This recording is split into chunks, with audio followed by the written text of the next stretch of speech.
ನಮಸ್ಕಾರ ಎಲ್ಲರಿಗೂ. ನಿಮ್ಮ ವಿದ್ಯಾ ಅವಿನಾಶ್ ವ್ಲಾಗ್ಸ್ ಚಾನಲ್ಗೆ ಸ್ವಾಗತ. ಯಾರೆಲ್ಲ ನಮ್ಮ ಚಾನೆಲ್ನ ಸಬ್ಸ್ಕ್ರೈಬ್ ಮಾಡದೆ ನೋಡುತ್ತಿದ್ದೀರೋ ದಯವಿಟ್ಟು ನಮ್ಮ ಚಾನೆಲ್ನ ಸಬ್ಸ್ಕ್ರೈಬ್ ಮಾಡಿಕೊಳ್ಳಿ. ಶಾಮನೂರು ಶಿವಶಂಕರಪ್ಪ ಓದಿದ್ದು 10ನೇ ಕ್ಲಾಸ್ ಆದರೂ ಕಟ್ಟಿದ್ದು ಬೃಹತ್ ಸಾಮ್ರಾಜ್ಯ. ಸೋಲಿಲ್ಲದ ಸರದಾರ ಹಿರಿಯ ಶಾಸಕ ಶಾಮನೂರು ಶಿವಶಂಕರಪ್ಪ 95ನೇ ವಯಸ್ಸಿನಲ್ಲಿ ನಿಧನರಾಗಿದ್ದಾರೆ. ಕೇವಲ 10ನೇ ತರಗತಿ ಓದಿದ್ದರೂ ಬಾಪೂಜಿ ಸಂಸ್ಥೆಯ ಮೂಲಕ ಸಾವಿರಾರು ವೈದ್ಯರು, ಇಂಜಿನಿಯರ್ಗಳನ್ನು ರೂಪಿಸಿ ದಾವಣಗೆರೆಯನ್ನು ವಿದ್ಯಾನಗರಿಯಾಗಿ ಬೆಳೆಸಿದರು. ಉದ್ಯಮ, ರಾಜಕೀಯ, ಸಮಾಜ ಸೇವೆಯಲ್ಲಿ ಅಪಾರ ಕೊಡುಗೆ ನೀಡಿದ ಇವರ ನಿಧನವು ಕರ್ನಾಟಕಕ್ಕೆ ತುಂಬಲಾರದ ನಷ್ಟವಾಗಿದೆ. ದೇಶದ ಹಿರಿಯ ಶಾಸಕ, ಸೋಲಿಲ್ಲದ ಸರದಾರ ಎಂಬ ಖ್ಯಾತಿಗೆ ಪಾತ್ರವಾಗಿದ್ದ ಶಾಮನೂರು ಶಿವಶಂಕರಪ್ಪ ಇಹಲೋಕ ತ್ಯಜಿಸಿದ್ದಾರೆ. ಬರೋಬ್ಬರಿ 95 ವರ್ಷಗಳ ಸ್ಫೂರ್ತಿಯುತ ಜೀವನ ನಡೆಸಿದ ಶಿವಶಂಕರಪ್ಪ 10ನೇ ತರಗತಿಯವರೆಗೆ ಓದಿದ್ದರೂ ಸಾವಿರಾರು ಡಾಕ್ಟರ್, ಇಂಜಿನಿಯರ್ಗಳನ್ನು ಬಾಪೂಜಿ ಸಂಸ್ಥೆ ಮೂಲಕ ಸೃಷ್ಟಿಸಿದ್ದರು. ಶಾಮನೂರು ಅವರ ನಿಧನದಿಂದ ಮಧ್ಯ ಕರ್ನಾಟಕದ ಪ್ರಬಲ ಕೊಂಡಿಯೊಂದು ಕಳಚಿದಂತಾಗಿದೆ. ದಾವಣಗೆರೆ ಜಿಲ್ಲೆ ಅಕ್ಷರಶಃ ಅನಾಥವಾಗಿದೆ. 10ನೇ ತರಗತಿಯವರೆಗೆ ಓದಿದ್ದ ಹುಡುಗನೊಬ್ಬ ದಕ್ಷಿಣ ಭಾರತವೇ ತಿರುಗಿ ನೋಡುವಂತಹ ಶಿಕ್ಷಣ ಮತ್ತು ಉದ್ಯಮ ಸಾಮ್ರಾಜ್ಯ ಕಟ್ಟಿ ಇಂದಿನ ಪೀಳಿಗೆಗೆ ಸ್ಫೂರ್ತಿಯಾಗಿದ್ದಾರೆ. ವಯಸ್ಸು ಕೇವಲ ಸಂಖ್ಯೆ ಅಷ್ಟೇ ಎಂದು ತಮ್ಮ 95ನೇ ವಯಸ್ಸಿನಲ್ಲೂ ಸಾಬೀತುಪಡಿಸಿದ ಚೈತನ್ಯದ ಚಿಲುಮೆ ಶಾಮನೂರು ಶಿವಶಂಕರಪ್ಪ.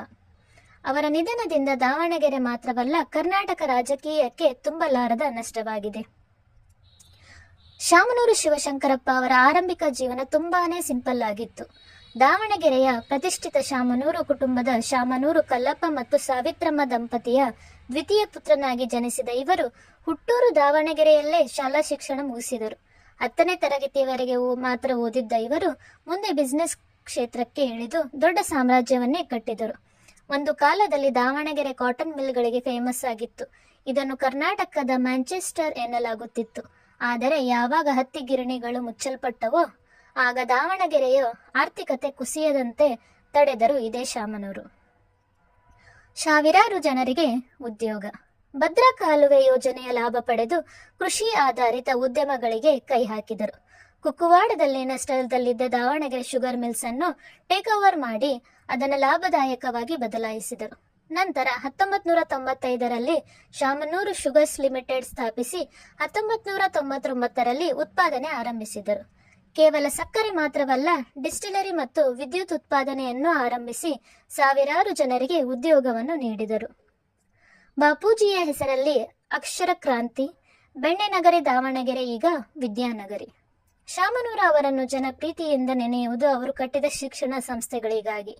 1958ರಲ್ಲಿ ಧರ್ಮರತ್ನಾಕರ ರಾಜನಹಳ್ಳಿ ಮದ್ದೂರಾಯಪ್ಪ ಸ್ಥಾಪಿಸಿದ ಬಾಪೂಜಿ ಇನ್ಸ್ಟಿಟ್ಯೂಟ್ ಅನ್ನು 1972ರಲ್ಲಿ ಶಾಮನೂರು ಶಿವಶಂಕರಪ್ಪ ವಹಿಸಿಕೊಂಡರು. ಅಂದು ಕೇವಲ 5 ಕಾಲೇಜುಗಳಿದ್ದ ಈ ಸಂಸ್ಥೆಯನ್ನು ಇಂದು 50ಕ್ಕೂ ಹೆಚ್ಚು ಸಂಸ್ಥೆಗಳ ಹೆಮ್ಮರವಾಗಿ ಬೆಳೆಸಿದರು. Bapuji institution of engineering and technology, JJM medical college, dental college, pharmacy, nursing ಹೀಗೆ 10 ಹಲವು ವೃತ್ತಿಪರ ಕೋರ್ಸ್ಗಳನ್ನು ದಾವಣಗೆರೆಗೆ ತಂದರು. ಗ್ರಾಮೀಣ ಭಾಗದ ಬಡ ವಿದ್ಯಾರ್ಥಿಗಳಿಗೆ, ಅದರಲ್ಲೂ ಹೆಣ್ಣು ಮಕ್ಕಳಿಗೆ ಶಿಕ್ಷಣ ಸಿಗಬೇಕೆಂಬ ಉದ್ದೇಶದಿಂದ ಎವಿಕೆ ಮಹಿಳಾ ಕಾಲೇಜನ್ನು ಬಲಪಡಿಸಿದರು. ಅಲ್ಲಿ ಈಗ ವರ್ಷಕ್ಕೆ 3400ಕ್ಕೂ ಹೆಚ್ಚು ವಿದ್ಯಾರ್ಥಿನಿಯರು ಪದವಿ ಪಡೆಯುತ್ತಾರೆ. ಕುಣಿಬೆಳಕೆರೆ, ಹರಿಹರ, ತೋಲಹುಣಸೆ ಮತ್ತು ಚನ್ನಗಿರಿಯಂತಹ ಗ್ರಾಮೀಣ ಭಾಗಗಳಲ್ಲೂ ಕಾಲೇಜುಗಳನ್ನು ತೆರೆದು ಬಡವರ ಮನೆ ಬಾಗಿಲಿಗೆ ಶಿಕ್ಷಣ ತಲುಪಿಸಿದ್ದು ಇದೇ ಶಾಮನೂರು ಶಿವಶಂಕರಪ್ಪ.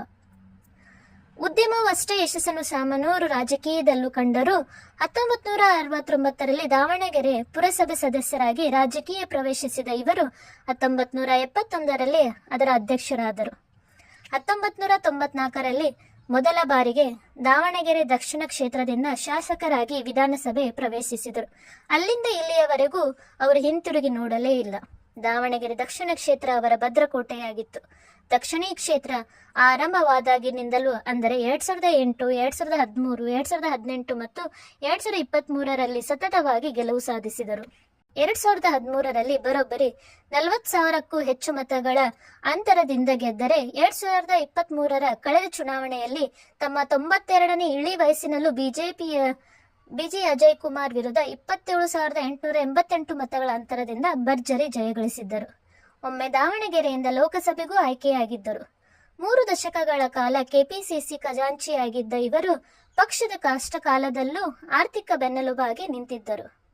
ಲಿಂಗಾಯತ ಸಮುದಾಯದ ಪ್ರಬಲ ನಾಯಕರಾಗಿದ್ದ ಇವರು ಅಖಿಲ ಭಾರತ ವೀರಶೈವ ಮಹಾಸಭಾದ ಅಧ್ಯಕ್ಷರಾಗಿಯೂ ಸಮಾಜವನ್ನು ಸಂಘಟಿಸಿದ್ದರು.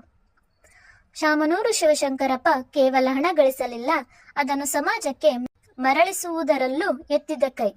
ಡಾಕ್ಟರ್ ಶಾಮನೂರು ಶಿವಶಂಕರಪ್ಪ ಜನ ಕಲ್ಯಾಣ ಟ್ರಸ್ಟ್ ಮೂಲಕ ಬಡ ವಿದ್ಯಾರ್ಥಿಗಳಿಗೆ ಸ್ಕಾಲರ್ಶಿಪ್ ನೀಡಲು 5 ಕೋಟಿ ರೂಪಾಯಿ ಠೇವಣಿ ಇಟ್ಟಿದ್ದರು. ಇದರಲ್ಲಿ ವಿಶೇಷವೆಂದರೆ ಪತ್ರಕರ್ತರ ಮಕ್ಕಳ ವಿದ್ಯಾಭ್ಯಾಸಕ್ಕಾಗಿಯೇ 1 ಕೋಟಿ ರೂಪಾಯಿ ಮೀಸಲಿಟ್ಟಿದ್ದರು. ಜಾತಿ ಮತ ನೋಡದೆ ಬಡ ಪ್ರತಿಭಾವಂತರಿಗೆ ನೆರವು ನೀಡುತ್ತಿದ್ದರು.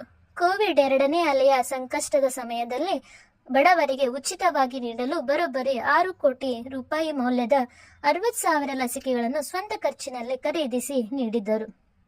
ದಾವಣಗೆರೆಯಲ್ಲಿ ಬಡವರಿಗಾಗಿ ಶಿವಪಾರ್ವತಿ ಕಲ್ಯಾಣ ಮಂಟಪ ನಿರ್ಮಿಸಿದರು. ನಗರದಲ್ಲಿ ಕಾಂಕ್ರೀಟ್ ರಸ್ತೆಗಳು, 50ಕ್ಕೂ ಹೆಚ್ಚು ಪಾರ್ಕ್ಗಳ ಅಭಿವೃದ್ಧಿ, 24x7 ಕುಡಿಯುವ ನೀರಿನ ಯೋಜನೆ ಜಾರಿಗೆ ತಂದಿದ್ದರು. ದಾವಣಗೆರೆಗೆ ಸ್ಮಾರ್ಟ್ ಸಿಟಿ ಪಟ್ಟ ಸಿಗುವಲ್ಲಿ ಇವರ ಶ್ರಮ ಅಪಾರವಾಗಿತ್ತು. ದೇವಸ್ಥಾನಗಳಿಗೆ, ಅನ್ನದಾಸೋಹಗಳಿಗೆ ಹಾಲ್ಗಳನ್ನು ನಿರ್ಮಿಸಿಕೊಡುವುದರಲ್ಲೂ ಇವರು ಮುಂಚೂಣಿಯಲ್ಲಿದ್ದರು. ದಾವಣಗೆರೆ ಜನರ ಪ್ರೀತಿಯ ಅಪ್ಪಾಜಿ ಶಾಮನೂರು ಶಿವಶಂಕರಪ್ಪ ಅವರ ಲೈಫ್ ಸ್ಟೈಲ್ ಕೂಡ ಅಷ್ಟೇ ರೋಚಕವಾಗಿತ್ತು. ದಾವಣಗೆರೆ ಕ್ರಿಕೆಟ್ ಮತ್ತು ಸ್ಪೋರ್ಟ್ಸ್ ಕ್ಲಬ್ ಅಧ್ಯಕ್ಷರಾಗಿದ್ದ ಇವರು ಕ್ರೀಡಾ ಪ್ರೇಮಿ. ಶಾಮನೂರು ದಾವಣಗೆರೆ ಡೈಮಂಡ್ಸ್ ಕ್ರಿಕೆಟ್ ತಂಡದ ಒಡೆಯ. ಓಡಾಡಲು ಹೆಲಿಕಾಪ್ಟರ್ ಬಳಸುತ್ತಿದ್ದ ಇವರು ಚುನಾವಣಾ ಪ್ರಚಾರದ ಸಮಯದಲ್ಲಿ ಮಾತ್ರ ಎಲೆಕ್ಟ್ರಿಕ್ ಬಗ್ಗಿ ಏರುತ್ತಿದ್ದರು. ಗಾಲ್ಫ್ ಕಾರಿನಂತಿರುವ ಬಗ್ಗಿಯಲ್ಲಿ ಕುಳಿತು ಗಲ್ಲಿ ಗಲ್ಲಿ ಸುತ್ತುತ್ತಾ ಜನರಿಗೆ ಕೈ ಮುಗಿಯುತ್ತಾ ಮತ ಕೇಳುವ ಇವರ ಪರಿ ವಿಶಿಷ್ಟವಾಗಿತ್ತು. ತಮ್ಮ ಹಾಸ್ಯ ಪ್ರಜ್ಞೆ ಮತ್ತು ನೇರ ಮಾತುಗಳಿಂದಲೇ ಜನರನ್ನು ಸೆಳೆಯುತ್ತಿದ್ದರು. ಎಷ್ಟೇ ಶ್ರೀಮಂತರಾಗಿದ್ದರೂ ದಾವಣಗೆರೆಯ ಜನರಿಗೆ ಇವರು ಪ್ರೀತಿಯ ಅಪ್ಪಾಜಿಯಾಗಿದ್ದರು. ಅವರ ಮಗ SS ಮಲ್ಲಿಕಾರ್ಜುನ್ ಪ್ರಸ್ತುತ ಗಣಿ ಮತ್ತು ಭೂವಿಜ್ಞಾನ ಸಚಿವರಾಗಿದ್ದು, ಸೊಸೆ ಪ್ರಭಾ ಮಲ್ಲಿಕಾರ್ಜುನ್ ಕೂಡ ದಾವಣಗೆರೆ ಲೋಕಸಭಾ ಕ್ಷೇತ್ರದಿಂದ ಸಂಸದರಾಗಿ ಕೆಲಸ ಮಾಡುತ್ತಿದ್ದಾರೆ. ಆದರೆ ಕುಟುಂಬ ರಾಜಕಾರಣದರಾಚೆಗೆ ಶಾಮನೂರು ಶಿವಶಂಕರಪ್ಪ ಜನಪ್ರೀತಿಯನ್ನು ಗಳಿಸಿದ್ದರು.